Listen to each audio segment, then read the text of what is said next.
26వ అధ్యాయము ఆశ్రమంలో ధ్యానం. అంధకారమంతమయ్యేంత వరకు విశ్వాసంతో మా ప్రియ మిత్రుడు గురువుతో పయనిస్తాం. శుద్ధమైన కాంతి లభించాక విశ్వాసం అవసరం లేదు, అంతవరకు పయనిస్తాం. ఐశ్వర్యవంతుల భోగాలను చూచి నాకెటువంటి ఈర్ష్య లేదు. ఆయన నేనే, నేను ఆయనే. నిరవధికమైన ఆనందాన్ని భూమి ఇవ్వలేదు. ఇక్కడ ఏదైనా మాసిపోవటం తథ్యం. నాది అనంతమైన ఆనందం. ఆయన నేను, నేను ఆయనే అంటారు సాంఖ్యే. ప్రణవో ధనుః శరోహ్యత్మా బ్రహ్మ తల్లక్ష్యముచ్యతే. అప్రమత్తేన వేద్ధవ్యం శరవత్మయో భవేత్. యస్మిన్ ద్యౌః పృథివీ చాంతరిక్షమోతం మనః సహ ప్రాణేశ్వ సర్వే. తమేవైకం జానథ ఆత్మానం యా వాచో విముంజతామృతస్త్వైష సేతుః. ఓమిత్యేవం ధ్యాయథ ఆత్మానం స్వస్తివః పరాయతమసః పరస్తాత్. అంటే ప్రణవం ఓం ధనస్సు, అహం శరము, లక్ష్యం బ్రహ్మం. సూటిగా గురి చూసి లక్ష్యాన్ని కొట్టు. ఆ శరం అక్కడ నాటుకుపోయినట్టే నీవు కూడా అక్కడే ఉండి తత్ అయిపో. తత్ లోనే భూమి ఆకాశాలు, అంతరిక్షం, మనస్సు, సర్వశక్తులు పెనవేసుకుపోయి ఉన్నాయి. ఏకాత్మ అదే. దీనిని సాక్షాత్కరింపచేసుకో. మిగిలిన మాటలని విడనాడు. అమరత్వానికి దారి చూపే వారధి ఇదే. ఓంకారంగా ఆత్మని ధ్యానించు. అంధకారాన్ని తేలికగా దాటుదువుగాక అని చెప్పబడుతోంది ముండకోపనిషత్తులో. మహర్షిని మౌనవ్రతుడు అంటారు చాలా మంది. ఆయన తక్కువగా మాట్లాడేవారు. ఆ మాట్లాడటం కూడా ఎవరైనా అడిగితేనే. చాలా భాగం మౌనంగానే ఉండేవారు. వారి రచనలు క్లుప్తంగా ఉండేవి. అనేక వ్యాఖ్యానాలు చేసుకోవచ్చు వాటి గురించి. శాక్తేయులు వారి వద్దకు వెళ్ళి వారు కూడా శాక్తేయులే అనుకుంటారు. శైవులు వెళ్ళి వారు శైవులే అనుకుంటారు. శ్రీ వైష్ణవులు వెళ్ళి వారి సిద్ధాంతాలకు, వైష్ణవ ఆదర్శాలకు తేడా ఏమీ లేదనుకుంటారు. ముస్లింలు, క్రిస్టియన్లు వెళ్ళి తమ తమ విశ్వాసాలు వారిలోనూ ఉన్నాయనుకుంటారు. ఎంతకు వారి విశ్వాసం ఏమిటో ఎవరికెరుక? పరమాసక్తమైన విషయాలపై వారి ఉద్దేశాన్ని గాని అనుభవాన్ని గాని అవగాహన చేసుకొని విశ్లేషించిన వారు బహుకొద్ది మంది. 20 ఏళ్ల క్రితమే మహాతపస్వి, విరాగి, ఆధ్యాత్మిక సంస్కృతి గల శేషాద్రి స్వామికే స్వామి అంతుపట్టలేదు. ఇతరుల మనస్సులలోని భావాలను తన నిశిత బుద్ధితో, అభ్యాసంతో అతి తేలికగా పసిగట్టగలిగే మహనీయుడు శేషాద్రి స్వామే మహర్షి యొక్క మనస్సు గాని తత్వాన్ని గాని కనుగొనలేకపోయాడంటే అల్పులకు ఎలా సాధ్యమవుతుంది? అయినా జీవిత చరిత్రను వ్రాయటానికి ఉపక్రమించిన తరువాత ఈ సమస్య ఎలాగన్నా ఎదుర్కోవాలి. ఆరంభించిన దానిని పూర్తి చేయటం బుద్ధిమంతుల లక్షణం. ధ్యానం గురించి, ఆత్మ సాక్షాత్కారం గురించి సిద్ధాంతం యోగ శాస్త్రాలలో, వేదాంత గ్రంథాలలో చెప్పబడింది. మహర్షి కూడా స్పష్టమైన వివరణలను 1901, 1902 నుండి ఇచ్చేవారని జి. శేషయ్యర్ పుస్తకం నుండి, ఇతర పుస్తకాల నుండి తెలుస్తుంది. ఏమైతేనేం ఆదిలో పనిముట్టు అంతఃకరణ ఒక్కటే. అంటే మనస్సు, బుద్ధి, చిత్తం, అహంకారం. ఈ సాధనను మెరుగుపరుచుకొని అసలు కార్యానికి సిద్ధం చేసుకోవాలి. మరొకసారి, ఆదిలో పనిముట్టు అంతఃకరణ ఒక్కటే. అంటే మనస్సు, బుద్ధి, చిత్తం, అహంకారం. ఈ సాధనను మెరుగుపరుచుకొని అసలు కార్యానికి సిద్ధం చేసుకోవాలి. ఏకాగ్రత లేని మనస్సుకి ఏకాగ్రత అలవర్చాలి. ఎన్నో ఆకర్షణలున్నా, వ్యాకులపాటులున్నా ఒకే విషయంపై మనస్సుని కేంద్రీకరించటం వలన ఎటువంటి పరిస్థితులలోనైనా ఏకాగ్రత అలవడుతుంది. ఆరంభంలో సాధకులకు అనుకూల పరిస్థితులు అవసరం. వీటిని జాగ్రత్తగా సమకూర్చుకోవాలి. కొంతకాలం తర్వాత వీటి అవసరం ఉండదు. ఎంచుకొన్న ప్రదేశం శుభ్రంగా, శాంతంగా, అనవసరమైన చప్పుడు లేకుండా ఉండాలి. అందువల్లనే సాధారణంగా అడవిని గాని, కొండను గాని, నదీ తీరాన్ని గాని, గుహను గాని, దేవాలయంలో ఒక మూల గాని ఎంపిక చేసుకుంటూ ఉంటారు. ఆ తరువాత దృఢమైన ఆసనాన్ని ఏర్పరచుకోవాలి. ఇది మరీ ఎత్తుగా కానీ ఉండకూడదు, మరి ఎత్తు తక్కువగా కానీ ఉండకూడదు. భగవద్గీతలో చెప్పినట్లు గడ్డిని పరుచుకొని దానిపై జింక చర్మాన్ని పరిచి ఆ పైన ఒక బట్టని పరుచుకుంటారు. ఆ ఆసనంపై సాధకుడు తనకి అనువైన భంగిమలో కూర్చోవాలి. సాధ్యమైనంత వరకు శరీరాన్ని నిటారుగా ఉంచుకోవాలి. మనస్సు ప్రశాంతంగా ఉండాలి. భయం వల్ల కానీ, లైంగిక వాంఛ వల్ల కానీ, ఏ ఇతర ఆకర్షణ వల్ల కానీ, ఆలోచనల వల్ల కానీ, అలసట వల్ల కానీ, నిద్రమత్తు వల్ల కానీ ప్రభావితం కాకూడదు. భుజించే ఆహారం, నిద్ర వేళలు క్రమబద్ధం చేసుకోవాలి.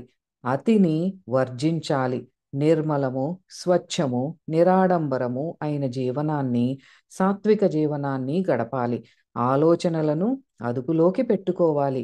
మనస్సును చెదరగొట్టే ఆలోచనలని వారించటానికి ఉత్తమమైన మార్గం ఒకటుంది. మనస్సులో ఎంతో ప్రీతిని, భక్తిభావాన్ని కలిగించే రూపాన్ని, అంటే శ్రీరాముడిని కానీ, శ్రీకృష్ణుడిని కానీ నిత్యము నిలుపుకోవాలి. ఆ రూపం పైన ఏకాగ్రతని కలిగి ఉండాలి.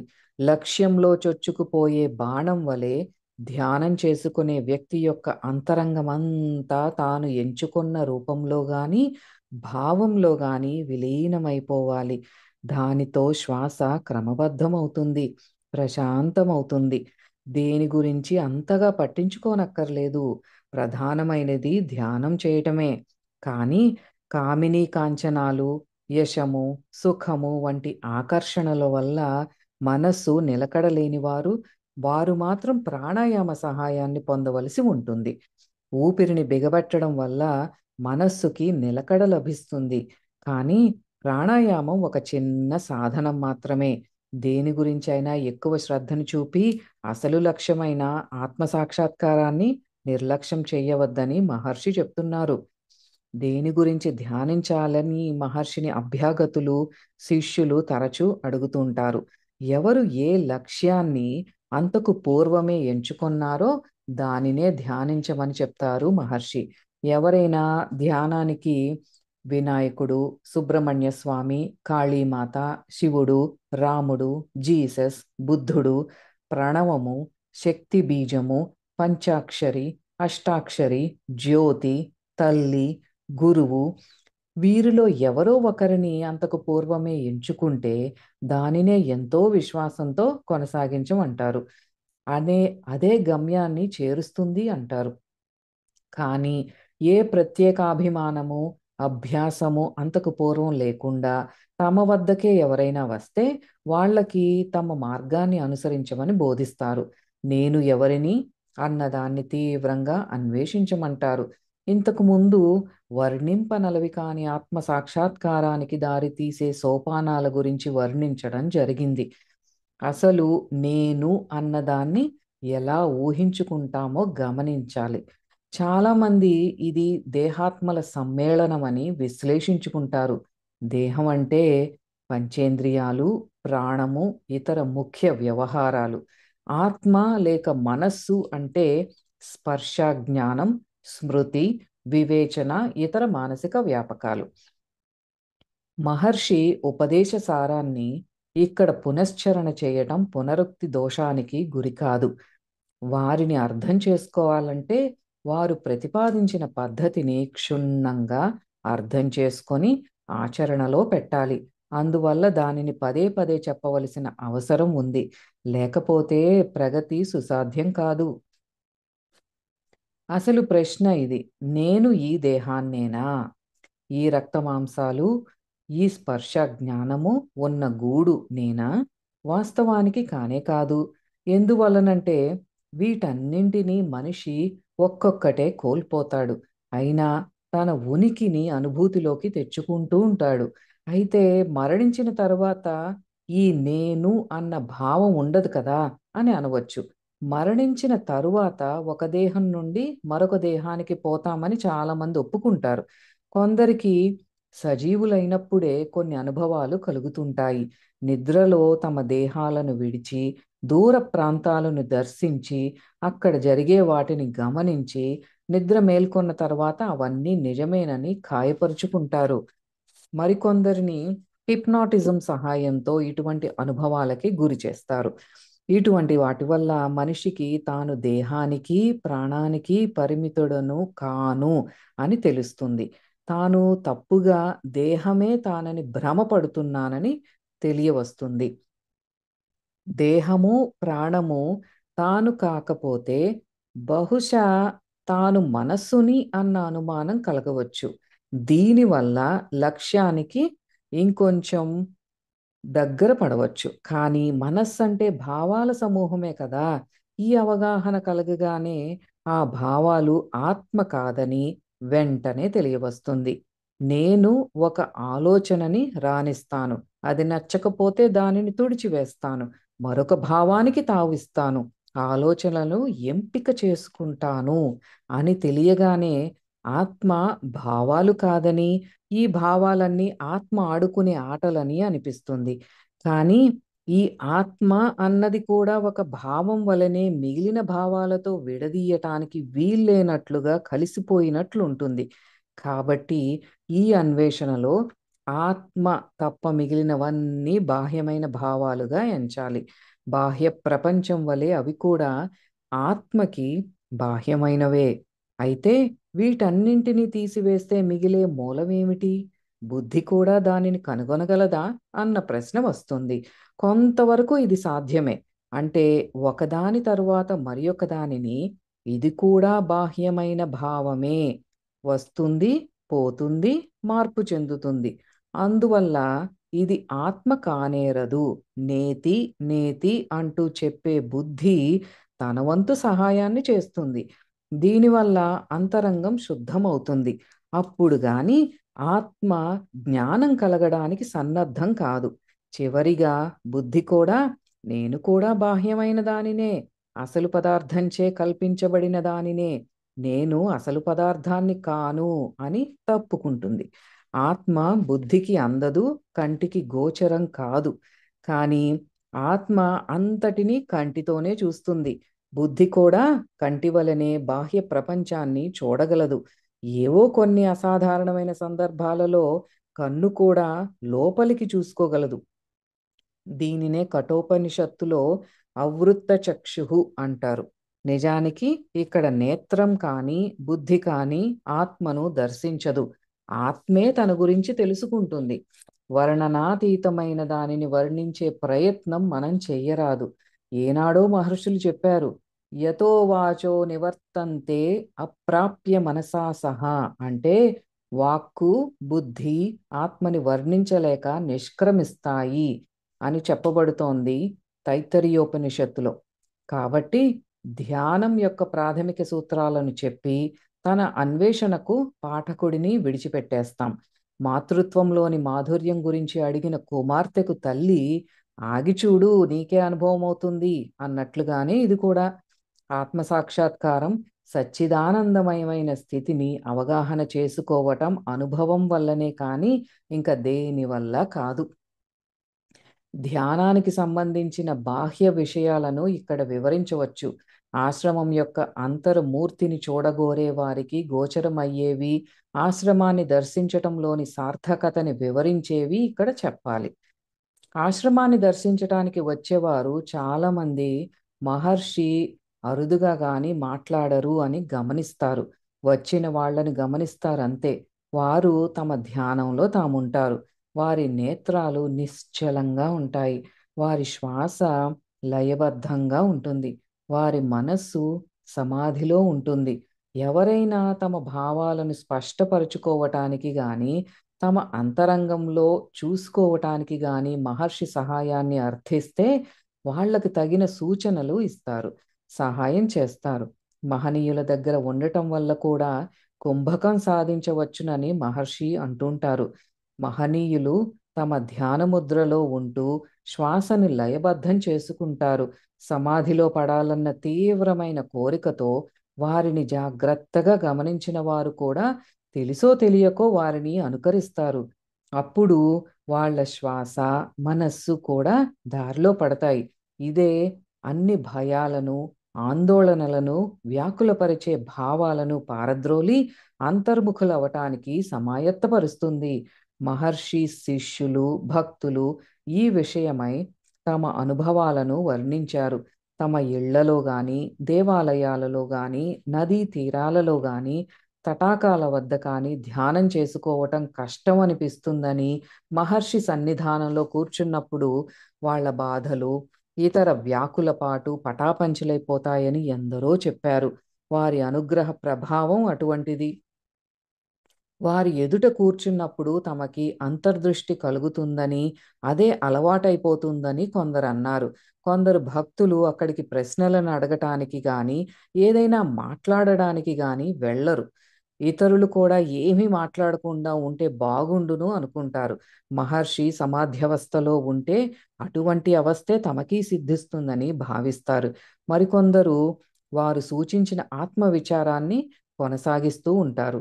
ఒకసారి కపాలి శాస్త్రి మహర్షిని ఇలా అడిగారు: ఆధ్యాత్మిక ప్రగతికి భంగం వాటిల్లకుండా ఆలోచన స్రవంతి ఇంచుమించు ఒకటే అయితే వెళ్ళవచ్చని మహర్షి సెలవిచ్చారు. మహర్షి సూచించిన పద్ధతిలో సమాధిని చేరుకోవటానికి ఆ వాతావరణం ఉపయోగపడుతుంది. హాలులో అందరూ నేను ఎవరిని అన్న అన్వేషణలో ఉండటమే దీనికి కారణం. ఏకాగ్రతకై ప్రయత్నిస్తున్న వారికి వేటిని విసర్జించాలో బోధిస్తారు. కొందరికి రకరకాల కాంతిపుంజాలు సూర్యుని వలె గాని, చంద్రుని వలె గాని, విద్యుల్లత వలె గాని, బంగారు పళ్ళెరాల వలె గాని కనబడుతూ ఉంటాయి. ఇటువంటి వాటిని పట్టించుకోకూడదని హెచ్చరిస్తారు. వారి నిజ స్థితిని అందుకోలేదు కాబట్టి ఈ కళలని, చిత్ కళలని, జ్యోతులని, లోపల వినబడే నాదాలని వీటన్నింటినీ ఉపేక్షించి అన్వేషణని కొనసాగించమంటారు.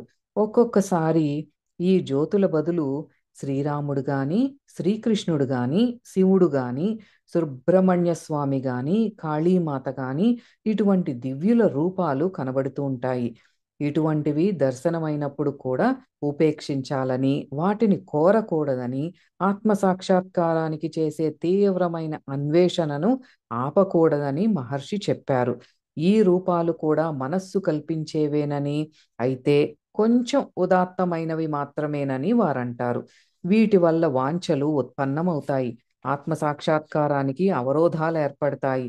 అందువల్ల విఘ్నులు వీటిని ఉపేక్షించి రూపరహితము, వ్యాపకరహితము అయిన నిర్వికల్ప సమాధిలోకి వెళ్ళే ప్రయత్నం చేయాలి అంటారు. ఈ సూచన ఆ దివ్యమూర్తుల పట్ల అగౌరవంగా భావించకూడదు. తన మూర్తిని కూడా మహర్షి వాటిలో చేరుస్తారు. శ్వేతాశ్వతర ఉపనిషత్తులో ఆఖరి శ్లోకం సాధకుని ఇలా హెచ్చరిస్తుంది: ఉపనిషత్తులలోని ప్రవచనాలు ఫలించాలంటే భగవంతుని పట్ల, దైవ సమానమైన గురువు పట్ల భక్తి తాత్పర్యాలు ఉండాలని. మహర్షి రూపాన్ని వారి భక్తులు తమ ధ్యాన లక్ష్యంగా ఎంచుకుంటారు. వారి వంకే తదేకంగా చూస్తారు, లేదా వారి ఫోటో వంక. ఇది కాకపోతే వారి మూర్తిని తదేకంగా తలచుకుంటారు. అటువంటి సమయాల్లో వారి రూపం దివ్యమైన జ్యోతిగా తెలియవస్తుంది. ఈ విషయాన్ని భక్తుడు మహర్షికి తెలియజేస్తే ఆ జ్యోతిని కూడా ప్రక్కకు పెట్టమని వారు చెప్తారు. దీనికి కారణం ఇలా వివరిస్తారు: దృశ్యమానమైనదంతా నాశనమవుతుంది. పుట్టుక అంటూ ఉన్నదానికి అంతమంటూ ఉంటుంది. అందువల్ల ఇంద్రియాలకి, బుద్ధికి అందని ఆ ఆత్మని సహజ స్ఫూర్తితో గ్రహించాలి అని అంటారు. భౌతికమైన రూపంపై ఏకాగ్రతను నిలపటం అనవసరం అని మహర్షి అనరు. ఆదిలో దీని అవసరం ఎంతైనా ఉంది. ప్రాథమిక దశలో ఉన్నవారికి దీనినేగాక స్థలము, సమయము, ఆహారము, నిద్ర వంటి వాటికి సంబంధించిన నియమాలను నొక్కి చెప్పాలి. కొంత ఉన్నత దశకి చేరుకున్న తరువాత ఇంకా పైకి వెళ్ళటానికి అంతకు పూర్వం వాడుకున్న నిచ్చెనను వదిలివేయాలి. శిఖరాన్ని ఇంకా చేరుకోలేదు. అందుకోవలసిన శిఖరం ఆత్మ సాక్షాత్కారమే. తమను దర్శించటానికి వచ్చిన సాధారణ భక్తులకు మహర్షి ఎలా తోడ్పడతారో ఇంతవరకు ముచ్చటించుకున్నాం. అంతకన్నా ఎక్కువ ప్రగతిని సాధించి అంతకంటే సునిశితంగా తయారైన వారు మహర్షికి తమ అనుభవాలను విన్నవించుకుంటారు. అటువంటి అనుభవాలు లేని వాళ్ళకి వాటిని వర్ణించటం కష్టం. మహర్షి వీక్షణం వలన, లేక వారి సాన్నిధ్యం వలన వారి నుండి ఏదో ఒక ప్రవాహం తమ హృదయాలలోకి చొచ్చుకొని తమకు మానసికంగా, శారీరకంగా ఎంతో ఉపయోగపడిందని చెబుతారు. 16వ అధ్యాయంలో రామస్వామి అయ్యర్ డైరీలోని వివరాలు చూడండి. ఆత్మ అంటే హృదయ భాగం. అంటే తమ ఛాతి మీద కుడివైపున అరచేతిని ఉంచి ఆ హృదయం ఎలా పనిచేస్తోందో తెలుసుకోమని మహర్షి చెప్పినట్లు కొందరంటారు. వారి దేహాన్ని తాకినంతనే తమలో ఏదో విద్యుత్తు ప్రవహిస్తున్నట్లు అనిపించిందని భక్తులు అంటారు. ఈ అనుభవాలు ఎటువంటివైనా భక్తుల ఆధ్యాత్మిక యాత్రలో ఫలితం ఒకటే. కలలో కనబడినప్పుడు గాని, మేల్కొని ఉండగా మనోదృశ్యాలలో గాని మహర్షి తమ దేహాన్ని తాకినప్పుడు ఇటువంటి అనుభవాలే కలిగాయని కొందరు భక్తులు చెప్తుంటారు. అప్పుడప్పుడు తమ దర్శనార్థం వచ్చే అభ్యాగతులకే ఆ విధంగా మహర్షి సహాయపడతారంటే అనునిత్యము ఆశ్రమంలోనే ఉండి వారి సేవే మహద్భాగ్యంగా భావించే ఆశ్రమవాసులకి వారు ఎంత మహోపకారం చేస్తారో ఊహించుకోవచ్చు. ఈ ఆశ్రమవాసులు వంట చేస్తున్నా, తోట పని చేస్తున్నా, భౌతికంగా ఏ ఇతర వ్యాపకంలో ఉన్నా వాళ్ళెప్పుడు ఎంతో భక్తి విశ్వాసాలతో మహర్షి గురించే చింతిస్తూ ఉంటారు. వారిని భగవాన్ అని సంబోధిస్తారు కూడా. వాళ్ళకి ఎప్పుడైనా తీరిక దొరికితే మహర్షి చెంత చేరి సమాధిలో పడిపోతారు. లేదా తమ సందేహాలను వారి వద్ద తీర్చుకుంటారు. తమ తీరిక వేళలలో వారు మహర్షి రచనలైన ఉపదేశసారం, ఉన్నది నలుబది, అరుణాచల స్తోత్రం, దేవికా దేవీ కాలోత్తరం, దక్షిణామూర్తి అష్టకం వంటి వాటిని చదివి వాటి సారాన్ని గ్రహిస్తారు. అంతేగాక మధురమైన స్వరాలతో కొన్ని తమిళ గీతాలని వారిని స్తుతిస్తూ పాడుతూ ఉంటారు. మహర్షి వాటిని శ్రద్ధగా విని వాటిలో తప్పులుంటే సరిదిద్దుతారు. ఉదయపు వేళ లేచి మహర్షి ఆసనాన్ని అధిష్ఠించగానే ధ్యానాన్ని పునః ప్రారంభిస్తారు భక్తులు. కొందరు దేవాలయాలలో వలె సుప్రభాత గీతాలను ఆలపిస్తారు. ఆ పిదప ఆధ్యాత్మిక బోధకములైన వారి గీతాలను పాడుతారు. ధ్యానానికి, సంసర్గానికి వినియోగించే ఈ అమూల్యమైన ఘడియలంటే ఆశ్రమవాసులకు అత్యంత ప్రీతి. మహర్షి ఆసనంపై ఉన్నా లేకపోయినా వాళ్ళు ఆ ఆసనం వద్దనే కూర్చుని వారిని ధ్యానిస్తూ ఉంటారు. రాత్రి భోజనమైన తరువాత మహర్షి వారి శిష్యులు ఋభుగీత గాని, కైవల్య నవనీతము గాని, మరో పుస్తకాన్ని గాని చదువుతూ కాలం గడుపుతారు.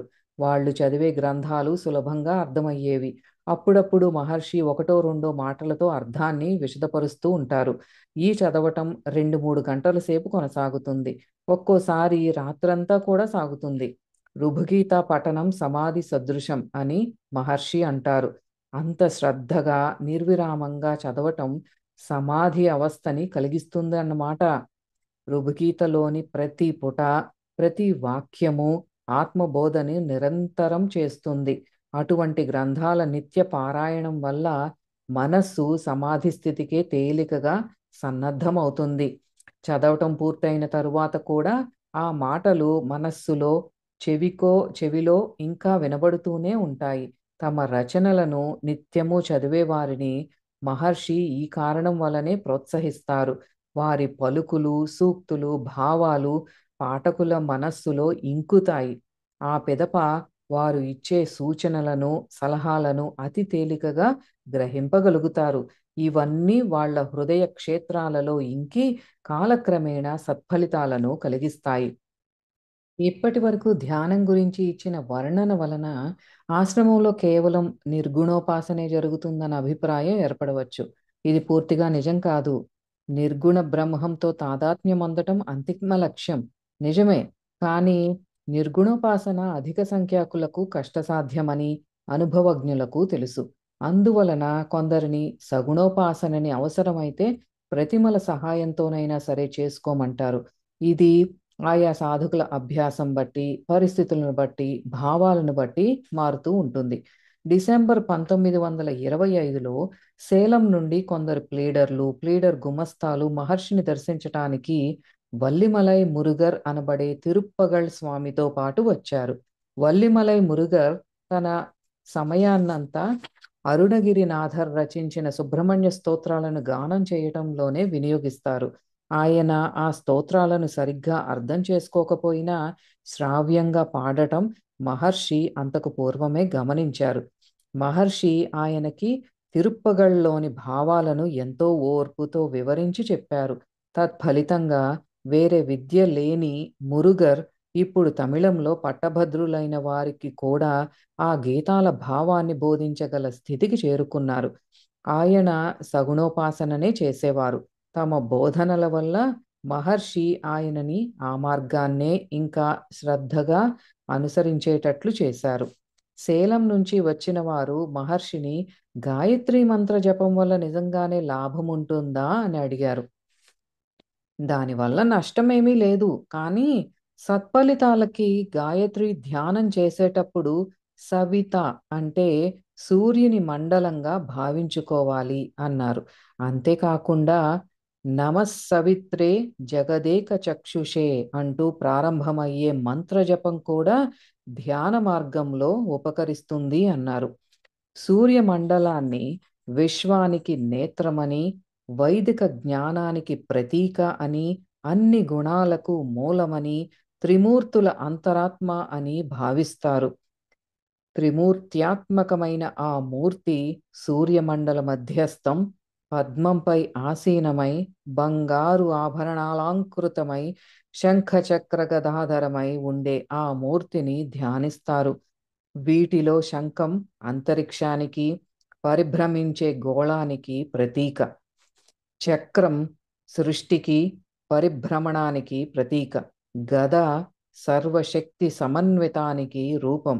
అంటే భగవంతుడు సర్వశక్తి సమన్వితుడని, సర్వవ్యాపకుడని, అనంతుడని, అచ్యుతుడని ధ్యానించాలి. నిరంతరము అలా ధ్యానిస్తుంటే వ్యక్తిత్వం అట్టి భగవంతునిలోనే విలీనమవుతుంది. సాధకునికి శ్రద్ధ ఉంటే తాను ధ్యానించే రూపం గురించి గాని, పద్ధతి గురించి గాని ఆందోళన చెందనవసరం లేదు. సర్వజ్ఞమైన ఆ శక్తికి తనను తాను అర్పించుకొన్నాడు. ఏది మంచిదో ఏది చెడో ఆ శక్తికి తెలియదా? ప్రగాఢమైన భక్తితో ఆరాధించే సగుణమైన ఆ రూపమే నిర్గుణమవుతుంది. ఎవరి అభీష్టానుసారం వాళ్ళు నడుచుకోవచ్చును అన్నది రమణాశ్రమ పద్ధతి. మహర్షికి ధ్యానం విషయంలో తమ తమ అభిలాషలను భక్తులు విన్నవిస్తూ ఉంటారు. శాక్తేయుడు ఎవరైనా తన మార్గం గురించి అడిగితే అతనికి సముచితమైన సలహా లభిస్తుంది. ప్రాపంచిక కోర్కెల సిద్ధి కోసము గాని, ఏ ఇతర కోర్కెల సిద్ధి కోసము గాని మంత్రజపం చేయగోరిన వ్యక్తి ఆ మంత్రాల శక్తి గురించి, వాటి ప్రభావం గురించి అడిగితే వానికి మహర్షి అనువైన సమాధానాలు చెప్పేవారు. ఈ సమాధానాలు విన్న తరువాత భక్తుడు ధ్యానానికి ఉపక్రమిస్తే మహర్షి సమాధ్యవస్థలోకి వెళ్ళి అతనికి చేయూతనిస్తారు. కొందరు ధ్యానమూర్తి గురించి అడుగుతారు. మరికొందరు ధ్యానమూర్తికి సంబంధించిన వాక్యాలు ఎక్కడ దొరుకుతాయి అని అడుగుతారు. మహర్షి వాళ్ళకి పనికి వచ్చే వాక్యాలను చూపుతారు. వేదాలలో, ఉపనిషత్తులలో పరమేశ్వరుని వర్ణించే వాక్యాలు కోకొల్లలు. భగవంతుని ఉనికి హృదయంలోనని, అందులో అంగుష్ఠమాత్రమైన జ్యోతి వలె భగవంతుడుంటాడని వర్ణిస్తారు. పురుష సూక్తము కఠోపనిషత్తు 2, 4, 12, 13లలో ఈశ్వరుడు సాగరంపై శయనిస్తాడని, లేదా కొండ రూపంలో గాని, కొండ నుండి ప్రవహించే నదీ రూపంలో గాని ఉంటాడని కూడా వర్ణనలు ఉన్నాయి. ఈశ్వరుడు విరాట్ స్వరూపుడని కూడా అంటారు. మహర్షి ఆశ్రితులకు ఈ వివిధ రూపాలలోనూ మహావాక్యాలలోనూ ఎవరికి కావలసిన దానిని వారు ఎంచుకునే స్వేచ్ఛనిచ్చారు. తమ తమ వాంఛనలను అధిగమించి ధ్యానం చేసుకొని గమ్యాన్ని చేరుకోవటానికి సహాయపడమని మహర్షిని అర్థించేవారు ఉంటారు. జేమ్స్ అనే ఆయన ధార్మిక అనుభవాలలో రకాలు అన్న గ్రంథంలో కోల్నల్ గార్డినర్ అనుభవాన్ని వర్ణించారు. ఈయనకి బలీయమైన కామవాంఛ ఉండేది. ఆయనకి హఠాత్తుగా ఇది పోయి ఆత్మ నిగ్రహం లభించింది. ఈ విధంగానే త్రాగుడు, కోపము వంటి వాటిని అధిగమించిన వారి ఉదాహరణలను కూడా ఆ పుస్తకంలో ఉన్నాయి. శ్రీ శంకరుల వారి భజగోవిందంలో మోహముద్గరలో వివరంగా కొన్ని ఉపదేశాలున్నాయి. ఈ శరీరము రక్త మాంసముల మూట, దానిపై వ్యామోహం పెంచుకోకు అని, ఎవరి పట్లనైనా విసుగుగా ప్రవర్తిస్తే అందరిలోనూ నివసించే భగవంతుని పట్లే నీవు విసుగుని ప్రదర్శిస్తున్నావని మరువవద్దు అని ఉపదేశాలున్నాయి. పట్టినాథు పిళ్ళై కృతులలో, ఇతర రచనలలో కూడా లైంగిక వాంఛ పట్ల, ధన కాంక్ష పట్ల జుగుప్స గొలిపే వాక్యాలున్నాయి. మహర్షి ఇచ్చే సలహాలు ఈ ధోరణిలో ఉండవు. వారెప్పుడూ మూలానికే వెళ్తారు. అన్నింటికంటే పరమోత్కృష్టమైన దానిని పొందటానికే ప్రయత్నించు. ఆ మూలంగా చిన్న చిన్నవన్నీ వాటంతటవే అందుతాయి. ఎవరికైనా తానెవరో తెలుసుకోవటానికి ప్రయత్నించి సఫలుడైతే అతనిని కామవాంఛ గాని, కోపం గాని ఎలా పీడిస్తుంది? కానీ కొందరు తమ తమ బలహీనతలను త్వరితంగా పోకపోతే ఉత్తమమైన లక్ష్యం గురించి ప్రయత్నించకూడదు అనుకుంటారు. అట్టి వారిని మహర్షి ఇలా హెచ్చరిస్తారు: దిగువనున్న అల్లకల్లోలంతో కూడుకొన్న సముద్రం వైపు చూడవద్దు. ఆత్మవైపు దృష్టిని పెట్టుకోండి. అధోముఖమైన ఈ చూపు వలనే మీకు తారతమ్యాలు తెలుస్తాయి. వాటిలో మునిగిపోతారు. వీటిని దాటి చూడండి. ఉన్న ఒకే ఒక సత్యాన్ని గమనించండి. మీకు రక్ష దొరుకుతుంది. భగవంతుని పట్ల, మీ పట్ల విశ్వాసం కలిగి ఉండటం అన్నింటికీ అదే మందు అన్నదే ఆయన ఇచ్చే సంజీవని. శ్రేష్టమైన దానికై శ్రమించండి, లభిస్తుందని ఆశించండి, చివరికి అన్నీ వస్తాయి అంటారు. కొందరు ఈ సలహాను పాటించటానికి ఉద్యుక్తులై ఆత్మవిచారంలో మునిగిపోతారు. తమ తమ సంకోచాలను, భయాలను విడనాడుతారు. మహర్షి యొక్క అక్షరమణమాల తమకి అనువైనదని కొందరు భక్తులు భావిస్తారు. మరికొందరు భావగర్భితములైన వాక్యాలను ఆశ్రయిస్తారు. ఉదాహరణకు, అన్నపూర్ణే సదాపూర్ణే శంకర ప్రాణవల్లభే జ్ఞానవైరాగ్యసిద్ధ్యర్థం భిక్షాందేహి చ పార్వతి సర్వసమత్వం సర్వహితత్వం సత్సంగత్వం దేహి విభోమే. అమ్మా పార్వతి, శంకరుని సతీ, అన్నపూర్ణ, జ్ఞాన వైరాగ్యాల భిక్షను నాకు అనుగ్రహించు. ఈశ్వరి, అందరి పట్ల సమత్వం, అందరి పట్ల ప్రేమ, సత్సంగం నాకు అనుగ్రహించు.